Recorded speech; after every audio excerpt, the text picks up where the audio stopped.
Roger John Madden on the street in Jalapa, Mexico, up by Chamoyo, Avenida Chamoyo. It's got a couple other names in there. That is, for me, has been the center of excitement and hotels and bars and restaurants and things to do, and I've ended up here 3 times. There's the big Teatro de Mexico. They've got all kinds of great productions going on. And this is, I was drawn here because of the Bola de Oro coffee shop, which I really love, in a different part of Zona Centro, where I had my date with Irene, which really kind of kicked off my period of exploring relationships with women here. But it's more a DQ, honestly. And I was in here a couple days ago and just was in there, and it's the most noise polluted environment I've experienced in a long time. And when I was trying to fix my coffee, the noise and the heat on the first floor, the sun is baking those windows. It's cold at night up here at this time in November, but the sun, it's very unusual to have a whole day of sun, and we got it today. And it's been such a day of adventure for me. So this talk is about adventure and excitement and romance in Mexico. So I left the van. I used to blame my dogs for the fact that I had to pack my wampum bag, my weapons pouch, for a long walk before I would take Pancho or then Magic for a walk, because what would start as going to the corner to pee in the grass would end up we're going for 3 hours. And that's what today's been like. I thought I was walking across the street to the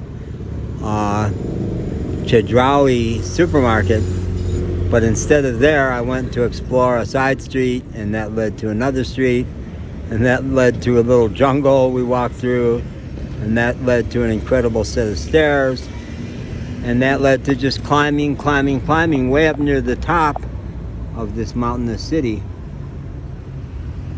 And I've probably made a dozen at least 1-minute shorts today, just to document all the excitement and all the changes. And I find when I try to picture telling someone about the day, I'm always saying we. Because for 8 years, it was always we. For 8 years, I always had a dog.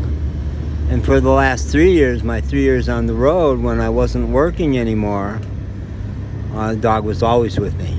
Always with me. No sitter, no dog ever went to, I guess Pancho a couple times went to a sitter for a couple hours. I think only when I was taken by ambulance to the ER. And another time I was taken by ambulance to a different ER. Yeah. Those are the only times I wasn't with Pancho. And then there was only like 48 hours between. No, I didn't see Pancho for the 4 days in New Orleans that she was in the emergency vet hospital because there were COVID precautions. And then I never got to see her. They said, we're going to put her down. You can come spend time with her. And then as I was having a little bit of lunch just half a block down the street from the vet hospital, they called and said she had a heart attack and she's gone. That you didn't get to see on video, me pounding the wall and screaming, it's not supposed to have gone that way. I was supposed to get to see her. So then I left New Orleans, and within 48 hours I had my new dog Magic. Found him on a swamp trail where he had been abandoned. And although I only had him a year and a half, he was the most spectacular dog I've ever had. So intelligent, so athletic, so devoted to pleasing me. So handsome, guapo. The Latino women, even in South Texas, always said guapo, handsome, perfect. And the story is told elsewhere of how Magic got removed from my life. And that was even more painful even way more painful than Pancho going away. But there's no way to avoid the fact that I couldn't be doing my life as I'm doing it now in a big city like Jalapa. I couldn't have come here with Magic, who needed big spaces to run. Could not have come here. Could not have taken all the taxis and buses I've taken in the last few months. And could not consider dating. And I came to realize in the last few months that my dogs were always my primary. Pancho was my primary squeeze during the COVID. They rode shotgun. They occupied the space that a woman would fill, and they would not have liked letting a woman in. So it's possible now. It's possible now. And it's included everything in the last couple of weeks, from Gloria the barber, who kept looking in my blue eyes and saying, "Oh my God, so beautiful, and you're so handsome." The blue eyes are definitely chick bait in Mexico. They're magic for the Latino women, and the Latino women are magic for me. And in that same week, Ere, the street hustler, she was full of shit when she kept saying how handsome I am. But Irene,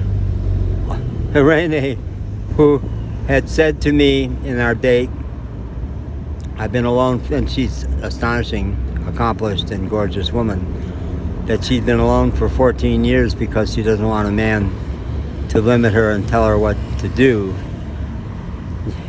Not integrated, because in a pinch, when the chips are down, her mode is to give orders and tell you what to do. And she fell for me, she did, but not so that we could have an 8-month torrid relationship. No, she was going to get money from her aunt to get me an apartment so I could get out of the van and get rid of that crazy notion of traveling in a van, which she found abhorrent. And she was convinced she could talk me out of my non-monogamous lifestyle. So she had a master plan as to how she could turn me into the perfect partner. So it's all been a big adventure, all huge adventure, and the women drive me crazy in this city. And I am now getting on dating forums, which I haven't done for a couple of years. And we'll see about all that. I've got a sneaking suspicion it's not going to happen through that. But I do think it could happen. But I've thought that before. I said, of my 3 months in New Orleans, if it doesn't happen in New Orleans, it won't happen anywhere, and it did not. But I still had Panchita then. So it means moment to moment, opening up, trusting. God says go this way, I go that way. God says do this, I do that. I'm laughing more, touching more. The people in Mexico don't have the same sense of boundaries. I'm like on top of women all the time because that's just how they are here. So I don't know. But, and it's a tremendous ride. Oh my God, what a magical ride in enchanted Mexico. And I gotta say, I'm a happy camper with it all.